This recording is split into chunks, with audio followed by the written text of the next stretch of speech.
Hello and welcome to straight talk with Rishabh. एक बार फिर से स्वागत है हमारे चैनल पे। आज हमारे चैनल पे एक हमारे स्पेशल गेस्ट हैं। आज इस पॉडकास्ट में हमारे साथ अटल पीठाधीश्वर राजगुरु आचार्य महामंडलेश्वर श्री श्री 1008 श्री विश्वात्मानंद सरस्वती जी महाराज हैं। महाराज जी संस्कृत के एक महाविद्वान हैं और उन्होंने सोसाइटी के लिए बहुत सारे काम करे हैं। उन्होंने काफी सारे कॉलेजेस, स्कूल्स, संस्कृत विद्यालय भी बनाए हैं। महाराज जी सुंदरबनी में उनका आश्रम है। इस पॉडकास्ट में हमने कुंभ का स्नान का महत्व और स्वामी जी के आराध्य भगवान शिव के बारे में विस्तार से बातचीत करी है। इस पॉडकास्ट को एंड तक सुनिएगा and don't forget to subscribe our channel. Maharaj ji नमो नारायण। नारायण जी, कैसे हैं महाराज? बहुत अच्छा आशीर्वाद आप लोगों को इस प्रकार के कार्य करने के लिए।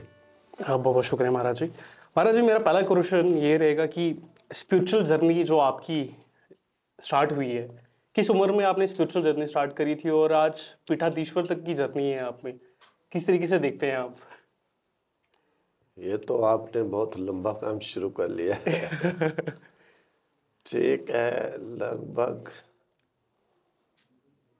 18 वर्ष की एज में, 18-19 वर्ष की एज में इस प्रकार से हमने ये पहले, वैसे तो स्टार्टिंग से ही यहाँ पर तो सभी जानते हैं, हम घर से थोड़ा अलग इधर ऊपर गांव में रहा करते थे। हाँ जी। और बचपन से 5 साल की एज से ही हम हनुमान जी की पूजा किया करते थे और बाकी तो घर के बाजार में रहते थे। वहीं से स्कूल पढ़ना, आना जाना। हनुमान जी की पूजा का हमें बड़ा मतलब शौक था स्टार्टिंग से ही। मंगलवार को रोट बनाना, हनुमान जी को भोग लगाना, डेली पूजा। तो इस प्रकार से करते करते एक बार क्या हुआ कि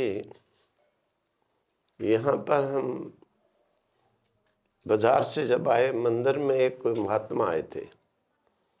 उस समय हम महात्मा जानते नहीं थे एक्चुअली कि महात्मा क्या होता है। तो बारिश लगी थी बहुत, पेड़ के नीचे वो बैठे थे, टीन के पत्रे के नीचे। हमने सोचा बूढ़े हैं, बहुत ठंडी है। उन्होंने चाय बनाई, पी। तो मैंने कहा महाराज लाओ आपके कटोरी हम साफ कर देते। हम उनकी कटोरी को साफ किए। करते करते हमें थोड़ा मन में आने लग गया कि ये तो परमात्मा की कटोरी है, भगवान है। हम उनको साफ करके दिए तो उस समय बारिश बहुत थी, कीचड़ भी काफ़ी, हवा भी। फिर अंधेरा पड़ रहा था। उन्होंने कहा कि आपको अभी जो है जाना है घर। मैंने कहा हाँ जाना तो है ही है। और उस समय रास्ते रास्ते कुछ नहीं हुआ करते थे, खेत ही हुआ करते थे। कहने लगे तैयार हो जाओ, शूज़ लगाओ, तैयार हो जाओ। हम खड़े हुए तैयार होकर। हमें ये मालूम नहीं पड़ा वहाँ से हम कैसे निकले, कब चले। तो लगभग 1 किलोमीटर का रास्ता खेतों में से। जब इधर ऊपर पहुँचकर मैंने अपने रूम के वहाँ ताला की जब चाबी लगाई, तब हमें होश आई। तब बाहर इतनी जोर की बारिश थी। फिर हमने सोचा हम इतना रास्ता आए, ना तो एक बूंद कपड़ों पर पड़ी, ना ही शूज़ को कोई मिट्टी लगी, कीचड़ लगा, बिल्कुल ही साफ। जैसे वहाँ खड़े थे वैसे वहाँ। ये देख करके हमें फिर भगवान की शक्ति का एहसास हो गया कि परमात्मा सब कुछ कर सकता है।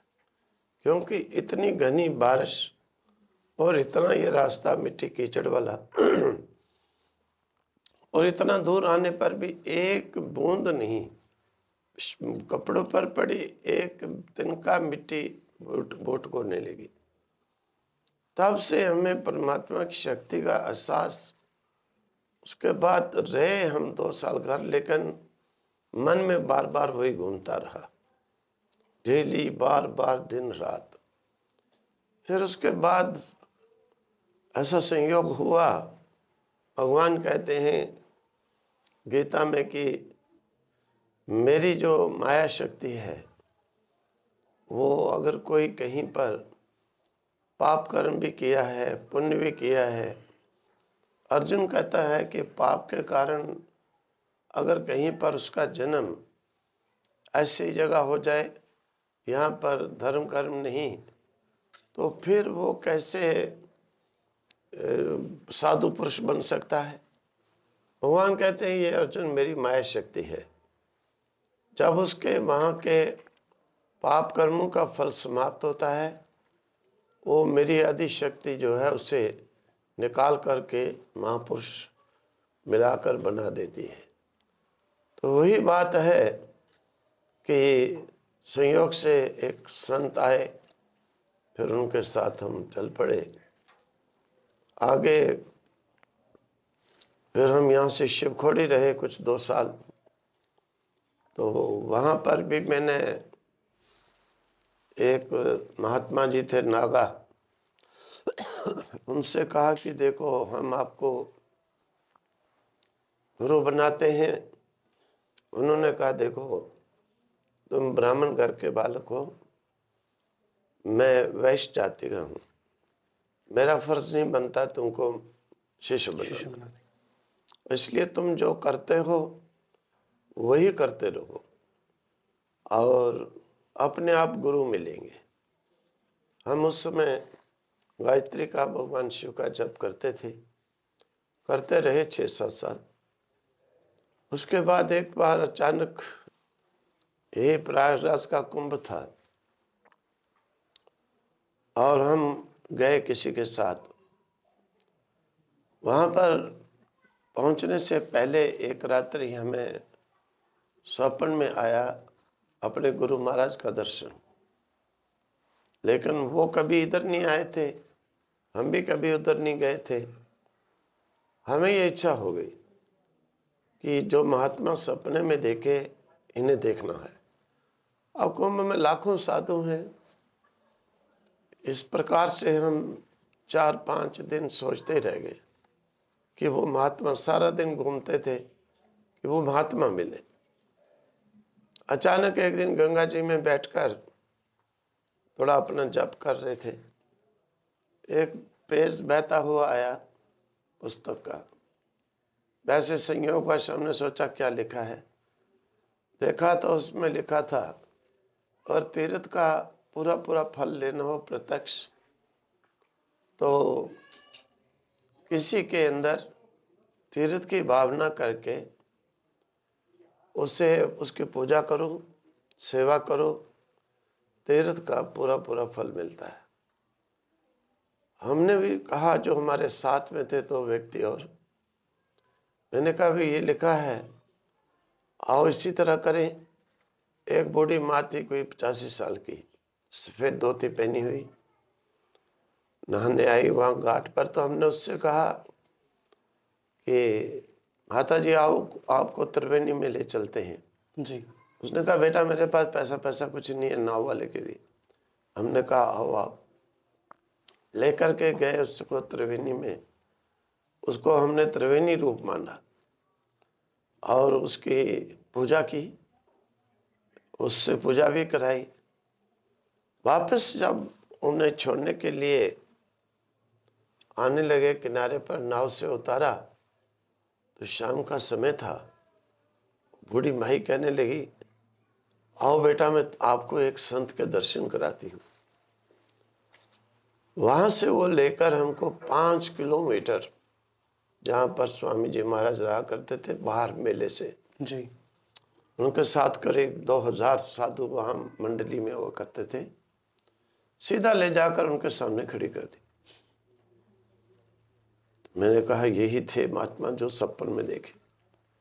और गुरुजी ने भी देखते ही कहा कि आओ आप हमारे पास रहो। 2 दिन बाद उन्होंने कहा कि जाओ आप। महात्मा साथ में भेजा, अखाड़े में संन्यास दिलाया। हालांकि उन्होंने कभी कोई शिष्य नहीं बनाया था, बस हमको देखते ही उन्होंने भेज दिया ना। उनके साथ हमेशा 1000, 2000, 500 हमेशा साधु रहा करते थे। फिर उनके पास में हमने एक दिन कहा कि महाराज, कोई किसी की पूजा करता है, कोई किसी की करता है, हमें भी कई ऐसे गुरु मिल गए, क्योंकि गांव में अनेक प्रकार के व्यक्ति मिलते हैं जी। तो हर एक व्यक्ति, वो कहावत होती है लोभी गुरु, तो फिर चेला बनने के लिए जबरदस्ती के ही बना गए। स्कूल पढ़ते समय एक माई आई, पहले हम स्कूल से आ रहे थे, हाँ जी। कहती आओ एक दर्शन कराओ, आए हैं बाबा जी। उन्होंने पकड़ के मंत्र ही दे दिया। एक और थे बैरागी, उन्होंने पकड़ के, मैंने कहा भाई मैं नहीं बैरागी बनना, मैंने सन्यासी बनना। हाँ जी। पीछे पड़ के कहने के प्रेम भी था कि 5 दिन से ही। मैंने कहा फिर 5 दिन बाद मैं उतार दूंगा कंठी। कहने लगे ठीक है। उन्होंने सोचा कि ये बना रह जाएगा। हाँ जी। 5 दिन बाद जब मैंने गंगा जी पे गया नहाने, तो भगवान ने देखो पहले से रुद्राक्ष की माला वहाँ किनारे इतनी मोटी। मैंने कहा मैंने आपको पहले कहा था। और एक हमारे पीछे कबीरपंथी पड़े कि तुमको महंत बनाएंगे वहाँ। मैंने भाई पहले जिसके लिए निकले हैं भगवान तो दिखाओ, महंत बाद में बनाना। हाँ जी। तो इसी तरह कई मिले। तो मैंने गुरु जी से कहा कि महाराज हमें भी ये मालूम नहीं था कि हम साधु बनेंगे, क्योंकि इस प्रकार की नॉलेज का यहाँ पर तो कुछ था ही नहीं। लेकिन एक बार वैष्णो देवी गए थे पढ़ते समय, अभी कई लड़के थे साथ, 30-40 लड़के थे। जी। निकलते निकलते एक बूढ़े महात्मा थे बैठे हुए, 30-40 निकलते निकलते ही उन्होंने कहा अरे इधर आओ, इधर आओ लड़के, इधर आओ, इधर आओ। अब सब लड़के खड़े हो गए। जब हमको कहा तो मैंने सामने गए। कहने लगे देखो तुमको भगवान ने इसलिए जीवित रखा है, तुमसे बड़ा भारी काम लेना है। अब लड़कापन की बुद्धि होती थी उस समय। मैंने कहा ये हमें जानता नहीं, हम भी इसे पहचानते नहीं, हमसे क्या काम लेगा भगवान भाई। सबके सामने कहा। हाँ जी। तो वो बात हमें मन में थी कि भाई क्या होगा क्या होगा। उसने कहा था, उस साधु ने ऐसे कहा था। बाद में एक दिन क्या हुआ कि हम स्कूल से गए, जाकर लगा था हमको जो है नींद, और हमारे बेड पर सांप पड़ा था, अच्छा होगा 2 मीटर। हाँ जी। हम सीधे ही लेट गए एकदम गर्मी के कारण। अब लेट गए, सांप के ऊपर हम पलटी भी किए 5-6 बार, 1.5 घंटा सोए, नीचे ही दबा रहा।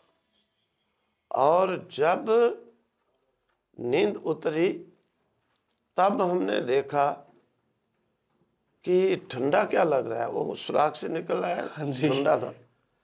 तब आंखें खोली तो सांप। मैंने कहा भाई इसे 1.5 घंटा इसके ऊपर लेटे रहे, इसने काटा नहीं, ये तो मर जाते कभी के। फिर एक बार वो सबको मालूम ही है, यहाँ कुएं में मदर ने जो है डाल दिया था छोटे होते। हाँ जी। इतने गहरे कुएं में कम से कम 20 फीट नीचे पानी होगा, तो भी मरे नहीं।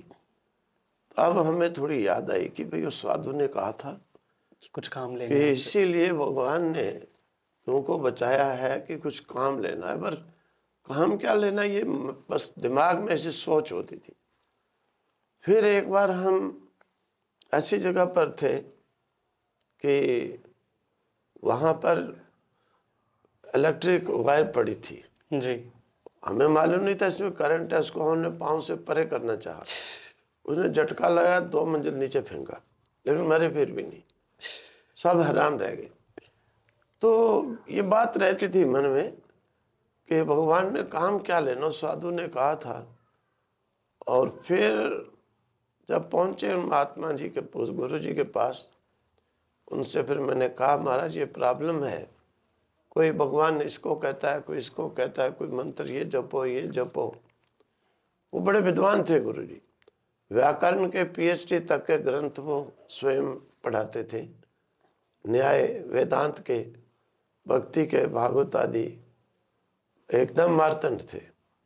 हर समय यहाँ पर 100-200 साधु मंडली में पढ़ाई किया करते थे। फिर उन्होंने कहा कि देखो, या किसी आप्त गुरु के पास वचन मानो या फिर विद्या पढ़ो। मेरे मुख से निकला विद्या पढ़ेंगे। विद्या पढ़ेंगे तो विद्या पढ़ने उन्होंने शुरू करा दिया, व्याकरण, लघु कौमुदी, सिद्धांत।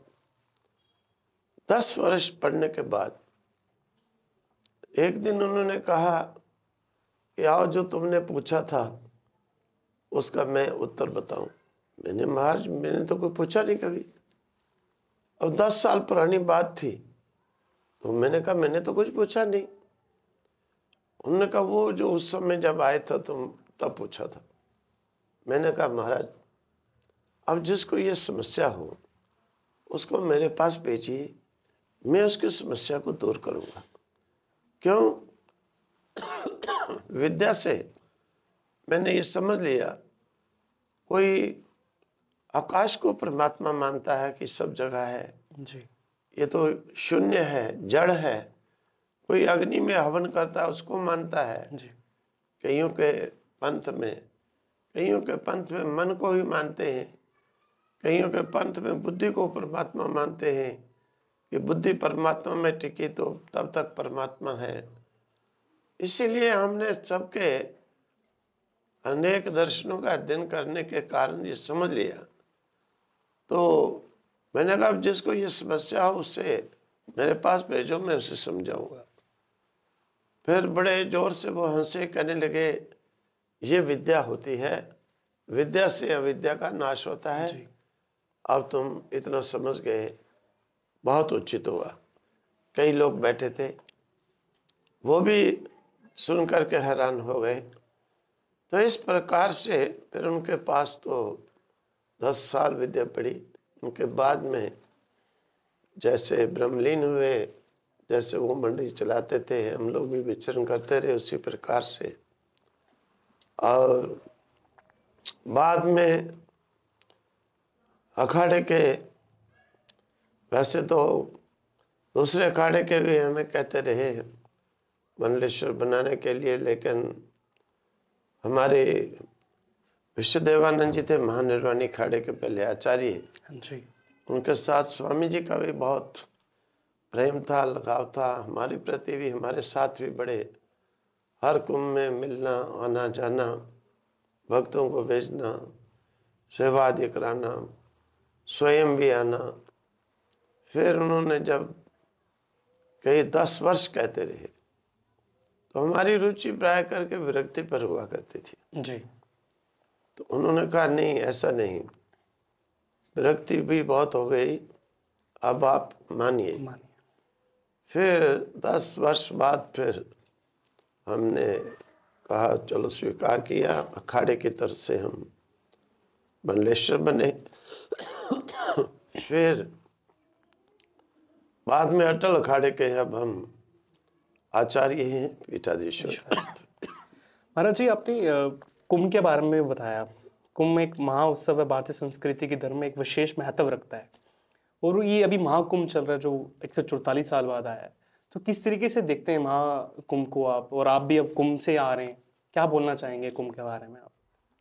नहीं, कुंभ एक बड़ी महान देवी, एक ये कोई लौकिक फेस्टिवल नहीं है जी। इसे दैविक फेस्टिवल समझना चाहिए, और है भी है, क्योंकि हमारी प्राचीन प्रथा इस प्रकार से कहती है, शास्त्र भी कहते हैं कि देवता लोग, समस्त तीर्थ, समस्त देवता भगवान शिव के वरदान के कारण इस महाकुंभ के अवसर पर मूर्तिमान होकर के वहाँ पर आते हैं। इसके प्रति प्रत्यक्ष बात है कि माता पार्वती ने भी भगवान महादेव जी से एक बार ये प्रश्न किया, तो आप कैसे कहते हैं कि महाकुंभ में स्नान आदि से समस्त पापों को धो डालता है? तो महादेव जी ने कहा, पार्वती सही बात है, इतने देवता इतने तपस्वी स्नान करने आते हैं, अपने पुण्य लाते हैं, तप कर करके, योग कर करके, ध्यान कर करके, ज्ञानी ज्ञान करके, तो इनके पुण्य से निश्चित है ये बात। माता पार्वती ने फिर भी नहीं माना। जी। भगवान शिव ने लीला से अपना एक कोड़े का रूप बनाया। कोड़े का रूप बनाकर फोड़े फिंसियां शरीर पर मक्खियां बैठ गए। माता पार्वती से कहा, अरे मुझे कोड़ पड़ गया है। लीला करते हुए माता पार्वती तो दुखी होने लगी। उन्होंने कहा, आप क्या करें, तो मुझे त्रिवेणी के जल से स्नान कराओ रोज, हो सकता ठीक हो जाऊंगा। तब जो है माता पार्वती त्रिवेणी से जल लाकर उनको घड़ा स्नान कराने लगी। 2-3 दिन बीते। एक व्यक्ति आया, अच्छा वो धनवान था, जी। यौवन था। तो माता पार्वती का रूप जगत जननी एकदम चंद्रमा की चंद्रिका के समान महान तेजस्वी यौवन अवस्था। उन्हें कहता है, आप कौन हो? उन्होंने कहा कि ये मेरे पति हैं, मैं इनकी पत्नी हूं। अरे एक कोड़ा पुरुष है और तुम इतनी सुंदर, तुम इसकी पत्नी कैसे बनती हो? मैं इतना धनवान हूं, मेरे साथ चलो, एक राजा की पटरानी बनोगी। उन्होंने कहा, ठीक है भाई, आप जाओ, हमें रहने दो, मैं अपने पति की ही सेवा करूंगी। तब जो है माता पार्वती ने कहा, महादेव जी आप कह रहे थे कुंभ में जो आते हैं सब पाप धो जाते हैं, ये मुझ जगत जननी को, अम्बा को भी पत्नी बनाना चाहते हैं, ये पाप धो रहे हैं। महादेव जी कहने के, देवी भगवती देखो, ये पाप का घड़ा भर के ले जाते हैं, लेकिन जो पाप समाप्त करके आते हैं उनका बताता हूं। और एक व्यक्ति आया, भक्त, उसने देखा पड़े हुए धूप में पर्दा किए हुए छाया। कहा, माता जी, बहन जी आप यहाँ पर? तो कहा माता जी ने कि मेरे पति को ये बीमारी है, त्रिवेणी के जल से ठीक होंगे, देखती हूँ कितने दिन। अच्छा, तो माता पार्वती जल लेने के लिए जा रही थी त्रिवेणी पर। जी। उसने कहा, माता जी आप इनकी देखिए सेवा, मक्खी उठाइए, आपको मैं ला के देता हूँ। जल ला करके दिया, हाथ जोड़ के प्रणाम किया, और माता जी कोई सेवा बताइए आप। तो माता पार्वती ने कहा, और कोई सेवा नहीं बच्चे, बहुत अच्छी बात है, तुमने मेरी हेल्प की है। उसी समय महादेव जी की लीला कोड़ कोड़ सब खत्म, और त्रिशूलधारी डमरू लिए हुए 3 नेत्र महादेव जी अपने स्वरूप में प्रकट हो जाते हैं, उस भक्त को दर्शन देते हैं। और भगवान कहते हैं, देखो पार्वती, ऐसे जो आते हैं ना भक्त कुंभ में, इस प्रकार से सेवन करने वाले, ये पूरा कुंभ का पवित्रता सब पाप धो जाते हैं। पहला वाला उल्टा पाप लेकर जाते हैं। जी। तो महाकुंभ का ये तो मेरा प्रत्यक्ष इस प्रकार से अनुभव है। तो बहुत एकता का समुदाय है जी।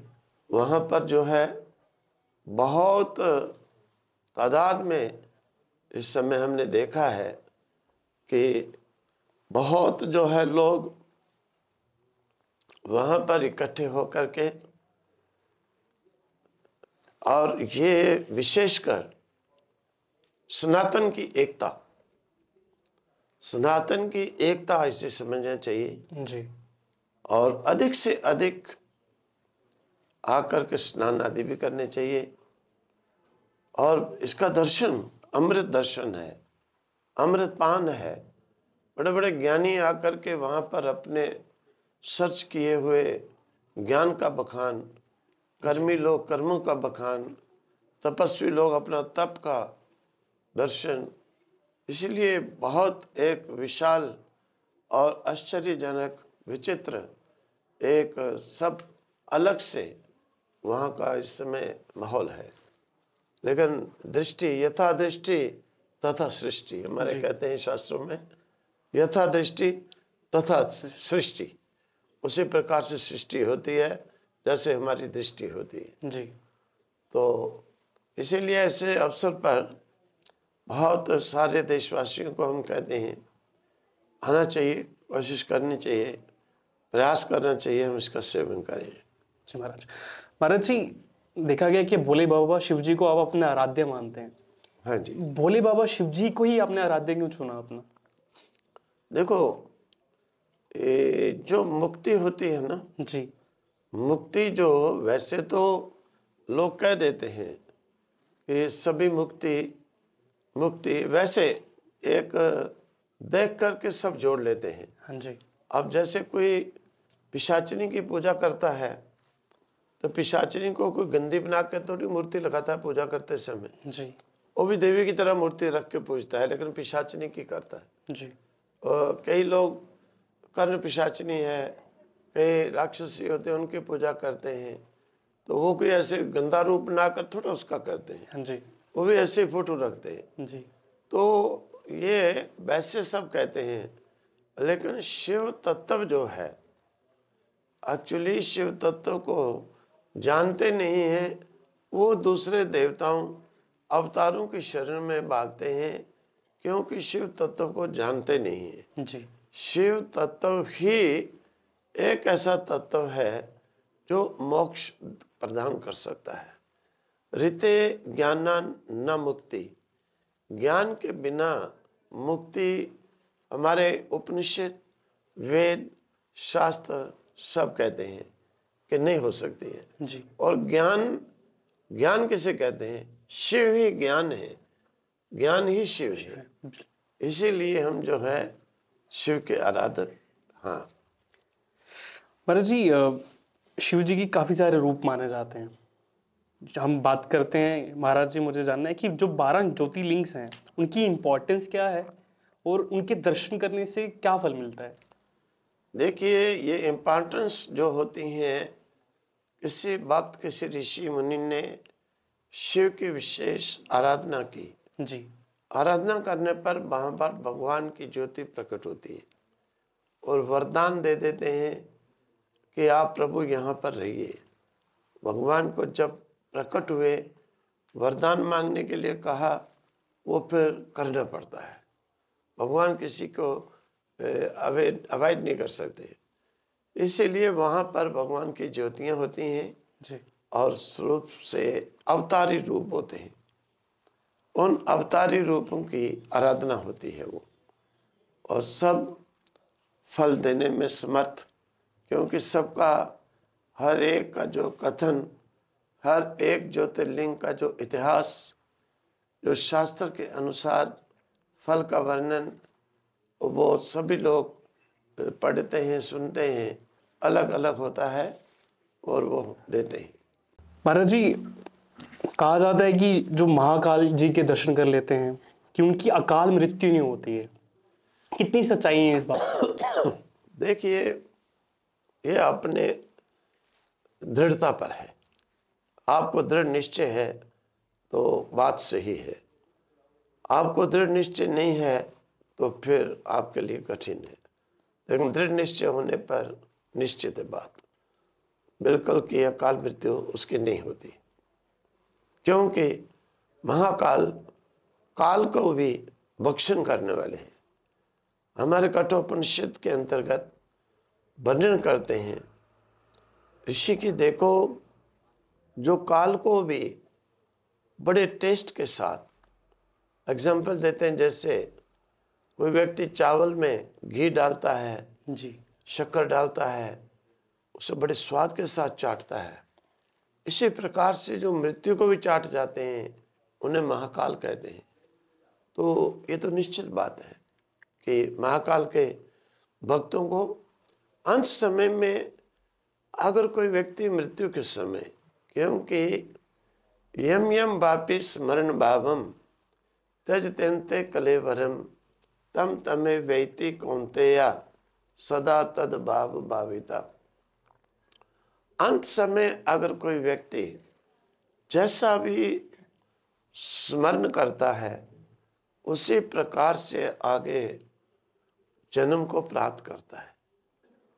लौकिक भी जैसे कहावत होती है, अंत समय जो धन सिमरे लक्ष्मी सिमरे सर्प योनि जाए, अंत समय जो शरीर सिमरे शरीर को याद करते करते मरता है, मेरा शरीर भूत योनि जाता है।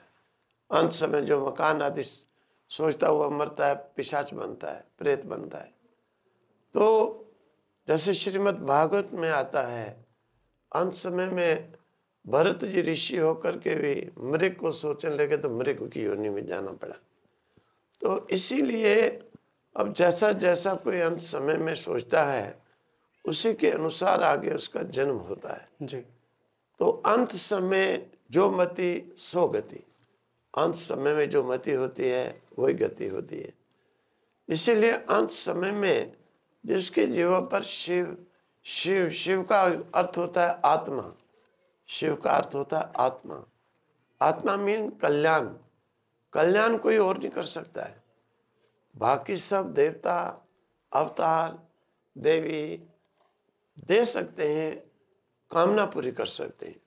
पुत्र चाहिए, धन चाहिए, तुम्हें कुछ चाहिए, लेकिन कल्याण जो मोक्ष वो केवल शिव। इसीलिए अंत समय में जो जीवा पर शिव शिव शिव याद करते हुए मरता है, हर निश्चित ही बेरोक टोक महाकाल के वक्त घन उसे सीधा मुक्त करा देते हैं। महाराज जी, मैं देख पा रहा हूँ आपने भी काफी सारे रुद्राक्ष पहने हैं। क्या महत्वता होती है रुद्राक्ष? रुद्राक्ष महादेव जी का ये एक जो है उन्हीं से प्रकट हुए हैं जी। अवतार से। जी। इसीलिए जो है रुद्राक्ष को हम लोग रुद्राक्ष, मतलब आंखों से आंसू ब्रह्मा के गिरे रुद्र प्रकट हुए, वो रुद्र हम मान करके अवतार भगवान का इन्हें पहनते हैं। कुछ खास नियम भी होते हैं इनको पहनने का? नियम होते हैं कि इन्हें पहन करके अभक्ष भक्षण नहीं करना चाहिए और अभिषेक करके मंत्र पूर्वक इनके मंत्र होते हैं। एक मुखी का ये मंत्र, दो मुखी का ये मंत्र, तीन मुखी का ये मंत्र। वो मंत्र को जपते हुए उससे मंत्रित करके और इसे अभिषेक करके फिर प्रत्यक्ष रुद्र का रूप मानकर पहनने से अवस्था तो गति होती है, दुर्गति नहीं होती है उसकी। महाराज, मैं देख पा रहा हूँ इतनी सर्दी है फिर भी आपने बिल्कुल पतले से कपड़े से पहने हुए हैं, क्या ठंड नहीं लगती है? नहीं, कपड़े की बात है, देखो कपड़े समय समय की बात होती है। कोई समय था इस पूरी सर्दी के अंदर हम सब जानते हैं कि हम बिल्कुल जो है कुछ भी नहीं पहनते थे जी। और कुछ भी नहीं, और कभी किसी कमरे के अंदर रहते ही नहीं थे। 8 साल हमारा नियम रहा है गुरु जी के पास भी। पंजाब में कोहरा पड़ता था, बाहर पेड़ के नीचे कुछ भी हो, और गर्म कंबल कभी नहीं रखा। अब तो शरीर आयु के अनुसार हम पहनने लग गए हैं जी। लेकिन तभी तक तो बिल्कुल कुछ भी नहीं, और नंगे पांव कैलाश में हम नंगे पांव, अमरनाथ कितने दिन पैदल, और कभी ऐसी बात नहीं। क्यों? साधना, शरीर का नाम है साधना। ये शरीर को जैसा साधो वैसा सध जाता है। एक बार अमरनाथ में आजकल तो गुफा के 1.5 किलोमीटर नीचे बर्फ है, 82 में तो गुफा के बराबर बर्फ थी जी। बिल्कुल गुफा के बराबर, एक भी सीढ़ी नहीं हुआ करती थी, इतनी बर्फ थी। अब तो मैंने देखा कि बहुत नीचे आ गई है। हमारी शर्त लगी महात्माओं के साथ, कौन बर्फ में नगन होके कौन कितनी देर टिकता है। 50-60 महात्मा निकले, कोई 5 मिनट, कोई 10 मिनट, कोई 20 मिनट। हम 1.5 घंटा पड़े रहे, कोई वस्त्र नहीं, कुछ नहीं, एक लंगोटी। फिर गुरुजी ने आकर उठाया कि मर जाएगा। जी। मैंने कहा महाराज मरता कुछ भी नहीं है। 1.5 घंटा उस बर्फ में, बर्फ के ऊपर। तो समय की बात होती है, सर्दी से सादा हमने अच्छा पहले, इसीलिए हमें 8 वर्ष इस कोरे कोरे के अंदर कोई बात नहीं थी। जी। उस समय तो हम गर्म चादर भी नहीं पहनते थे, ये तो बाद में पहनने लगे।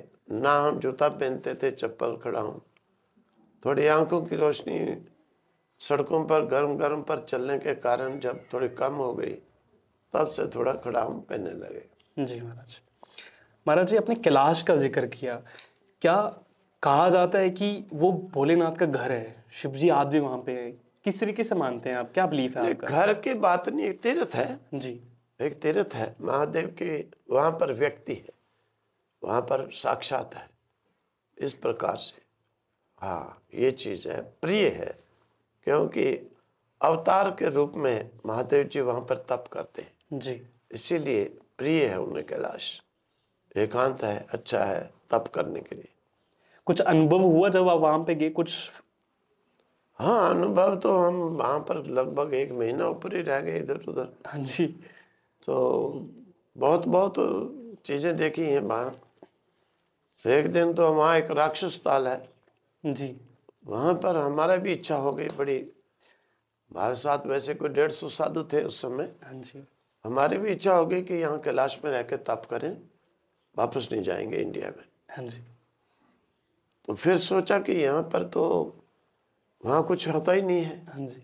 मतलब कि रोटी पकाने के लिए लकड़ी नहीं है वहाँ, कुछ भी नहीं है वहाँ पर। तो मतलब केवल हमने भी जो है वो टकला कोट पीछे है एक छोटी छोटी सी सिटी, हाँ जी। हमने भी वहाँ पर एक दिन किराए पे भट्ठी ली थी एक गेस्ट हाउस में।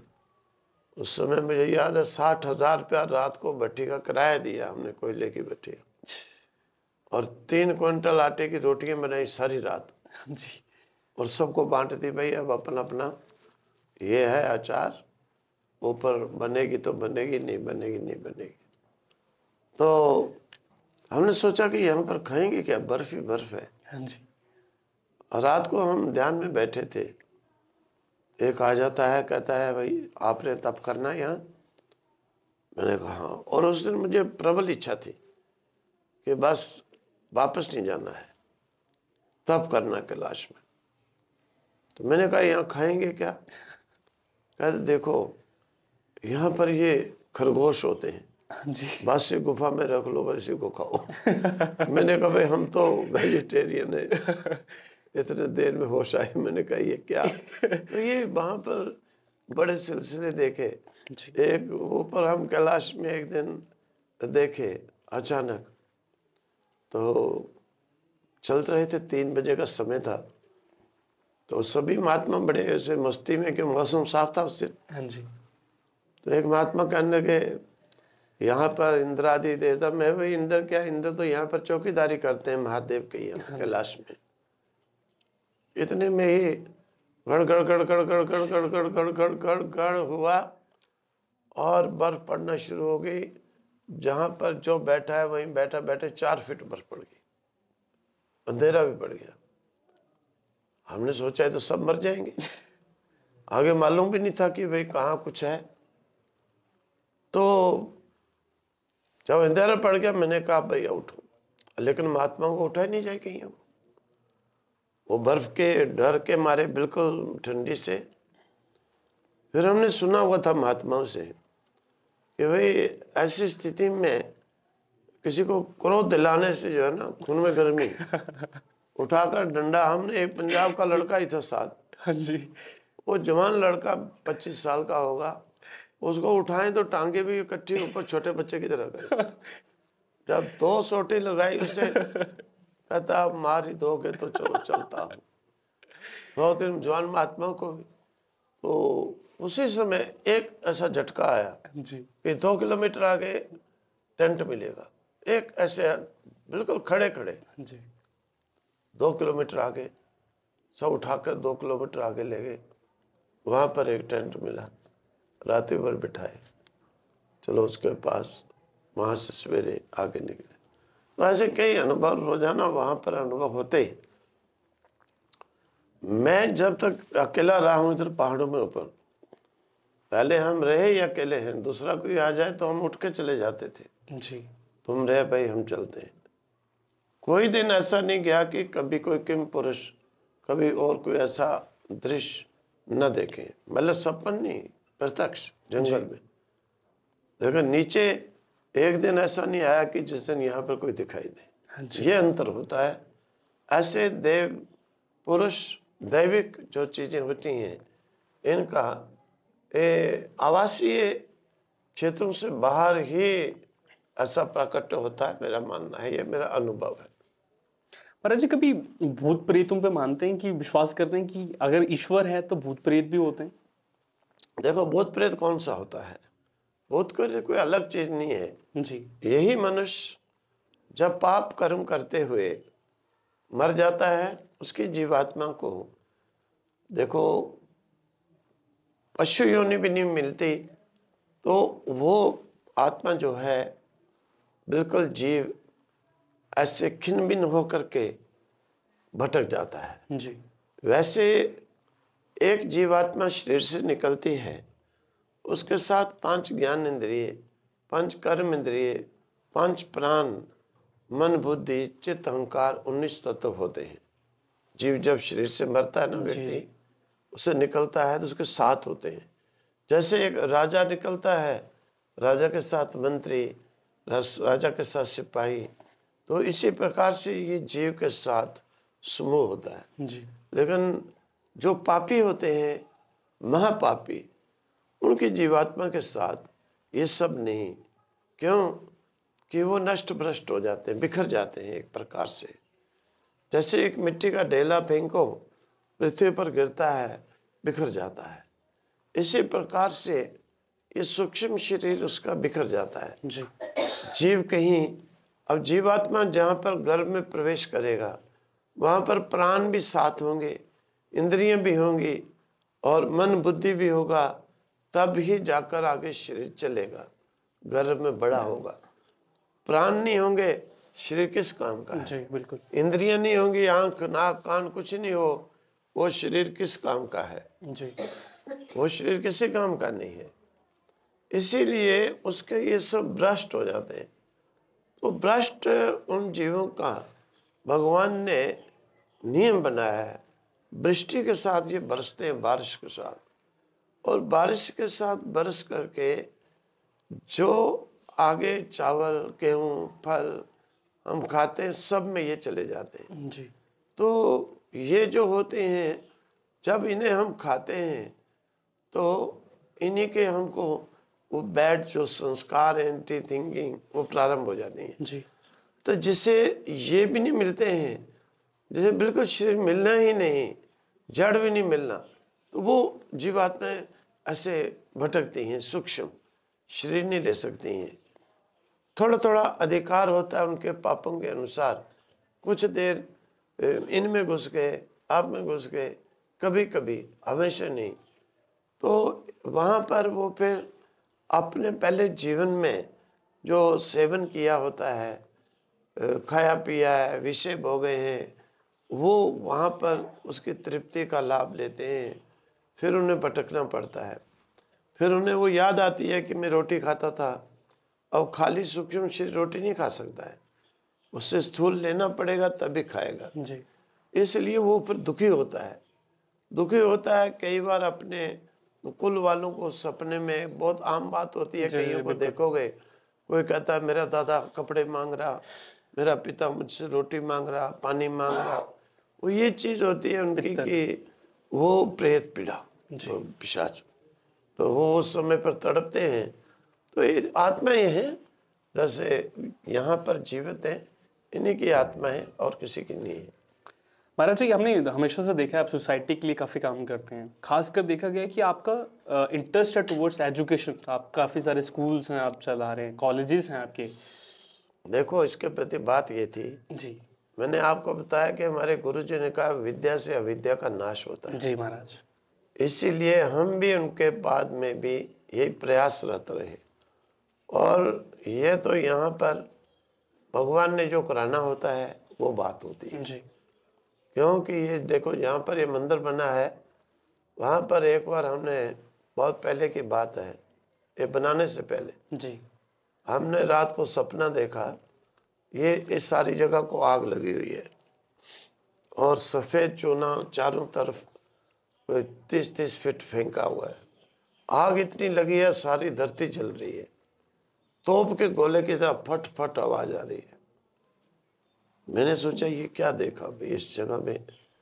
फिर हमने एक ग्रंथ पढ़ा, उसमें देखा कि स्वप्न का फल दिया था। अगर धरती को आग लगी देखो जी तो धरती पुकार करती है कि मेरा श्रृंगार करो। हमने सोचा ये मेरा कभी आने का मतलब नहीं था यहाँ, ये तो हम अचानक अमरनाथ के कारण, नहीं तो सपना ही नहीं था। 20 साल तो हम कभी आए नहीं, तो यहाँ आने का सपना ही नहीं, किसी को मालूम ही नहीं। तो वो सपन हम कभी कभी याद करते थे कि धरती आग लगी थी, पुकार करती है, श्रृंगार, क्या श्रृंगार हुआ। तो अचानक फिर ऐसा माहौल बना, अमरनाथ आए तो वहाँ से महात्मा कहने लगे बूढ़ा अमरनाथ चलते हैं। तो मैंने कहा इधर मालूम पड़ जाएगा लोगों को। फिर वैसे तो कोई जानता भी नहीं था इतने वर्ष से। हाँ जी तो अचानक जो है यहाँ से हम लोग मोगला, त्रियाठ, कालाकोट उधर से निकल गए कि भाई इधर किसी को मालूम नहीं पड़ जाए कहीं। वैसे भी 20 वर्ष बाद अब कहाँ किसी को पता था। और फिर अचानक हमने पंजाब से कुछ सामान मंगाया था महात्माओं के लिए। एक वक्त लेकर के आया, यहाँ सुंदरबनी से जब क्रॉस किया गाड़ी लेकर, तो यहाँ उसे कुछ लोगों ने चौक में पकड़ लिया। वैसे मिलिटेंसी बहुत थी उस समय। हाँ जी तो पकड़ लिया और उससे कहा, बाहर की गाड़ी उस समय तो 5 बजे बाद वैसे ही अंदर नहीं आती थी। जी और व्यक्ति था यही अरुण लाल, सफेद पैंट और कुछ पहना हुआ। उसने सोचा ये पुलिस वाला है। हाँ जी तो मैं पुलिस में हूँ, उसने कहा भी मैं पुलिस में हूँ। तो फिर उससे पूछा तुम क्या लेके जा रहे हो।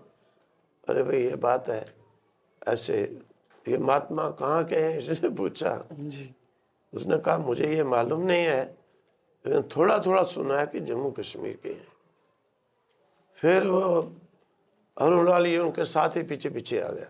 हाँ जी फिर वहाँ आकर तब इन्हें मालूम पड़ गया। फिर ये करके जब जबरदस्ती लेके ही आ गए तो सबको पड़ गया। और हमने भी सोचा कि इस मिलिटेंसी से थोड़ा छुटकारा भी लोगों को हो जाएगा। जी महाराज। थोड़ी उस समय एजुकेशन की, क्योंकि जम्मू से जोरी तक कॉलेज नहीं हुआ करता। बिल्कुल। आप लोग जानते हो जी जी महाराज। उस समय कौन अकेली लड़की को भेजेगा कहीं। जी तो इसलिए दूसरी बात थी मेन विद्यालय की संस्कृत। संस्कृत का तो पूरी स्टेट में नाम नहीं था। तो मेन ये वेदों का पुनरुत्थान हो जाए, लोगों को ज्ञान। जी आज देखते हो, पहले किसको यहाँ मालूम था कि अभिषेक होता है कोई चीज़। जी आज घर घर अभिषेक हो रहे हैं, बिल्कुल। घर घर पाठ हो रहे हैं वेद के, और घर घर रामायण। पहले कहाँ है किसी को मालूम होता था। तो इसीलिए हमने ये चीज़ को यहाँ पे नया सुना। महाराज जी एक आखिरी प्रश्न है आपसे कि भारत का फ्यूचर ऐसे सनातन दृष्टि से किस तरीके से देखते हैं आप? नहीं, भारत ये देवताओं की धरती है। जी महाराज। ठीक है, देखो एक ऋषि थे, उनके 100 पुत्र थे। 50 ने उनको स्वीकार किया पिता के डेथ के बाद, जी और 50 ने थोड़ा दूसरी प्रकार से कि हम जो गद्दी पे बिठाए जैसे नहीं माने। जी उन्होंने शाप दिया तुम जाओ बाहर समुद्र के पार। ये सब वो संतानें हैं हमारी ही हैं हमारी ऋषि परंपरा से ही हैं, लेकिन वो शापित हैं। और जिन्होंने स्वीकार किया गद्दी पर, जिसको ऋषि ने बिठाया, उसको उन्होंने वरदान दिया, ये देवताओं की धरती है, ये यहाँ पर नहीं। तो ये देवताओं की धरती है, ये हम देव अवतार लेंगे। ये ऋषि का शाप है। और समुद्र पार है संतानें उन्हीं की है, लेकिन वो नहीं मानने वाले, नहीं एक्सेप्ट करने वाले, वहाँ देवता अवतार नहीं लेते हैं। तो इसीलिए इस भारतवर्ष की, ये भारतवर्ष अब तो संकुचित होकर बहुत छोटा हो गया है जी महाराज। ये तो पहले काबुल आदि अफगानिस्तान जी सब भारत में हुआ करते थे। तो वहाँ तक ये सब, इस भारत भूमि की कोई भी क्षति नहीं कर सकता है। कुछ थोड़ा बहुत छेड़खानी करेगा, समय आता है, यहाँ अवतार लेते हैं और उसका विनाश कर देते हैं। ये तो यहाँ है ही। जी महाराज। ये सनातन की दृष्टि सदैव है, इसलिए इसकी कोई क्षति नहीं कर सकता है। इसमें देव भूमि से कहा जाता है। महाराज जी, आपके अनुभव और ज्ञान के रूप से कुछ आखिरी संदेश जो इस पॉडकास्ट को देख रहे हैं, जो सुन पा रहे हैं। देखो, मेरा ये अनुभव है विशेषकर साधना करने वालों के लिए, क्योंकि मैं देखता हूँ बहुत लोग कई व्यक्तियों के चंगुल में फंसकर और मेहनत करने पर भी, खर्चा करने पर भी, और अपने उत्तम फल को प्राप्त नहीं कर पाते हैं। क्योंकि जैसे मैंने देखा था, एक भक्त हैदर जोरी की तरफ का, उसने दीक्षा ली, भाई मांस मछली पाप निश्चय दैविक जीवन बिताओ। उसे एक कुल गुरु पकड़ता है जो कि नारसिंह को बलि दे रहा था। जी महाराज। उसने कहा आओ, उसने कहा मैं क्या करूँगा, मैं तो अब इस तरफ नहीं। जबरदस्ती बुलाया, चला गया। कुल गुरु उसे कहता है तुम लो प्रसाद लो, कुछ नहीं होता है। उसने कहा स्वामी जी ने मुझे दीक्षा दी है, मैं नहीं खाऊंगा। उसने कहा देखो, कंपेल किया। जब उसने नहीं खाया, फिर भी उसने कहा अच्छा खाता नहीं है तो एक हड्डी बकरे की मुंह से लगा के, ओठ से लगा के छोड़ दे।